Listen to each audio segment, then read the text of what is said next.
योगजलधिपयोनिधिम् वियोगशरदि महापथिम्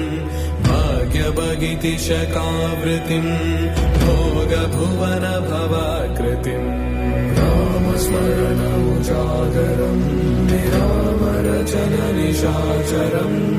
वेदविनुतप्रचारणम् निवेदविदितप्रचोदनम् भीषणम् चिरकाललङ्कापालकम् प्रभुम् विभुम् ब्रह्मणात्मजम्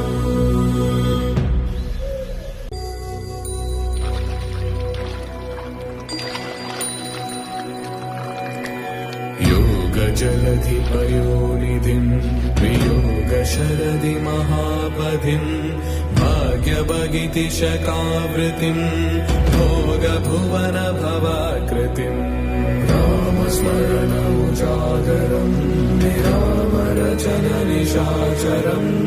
वेदविनुतप्रचारणम् निवेदविदितप्रचोदनम् भीषणम्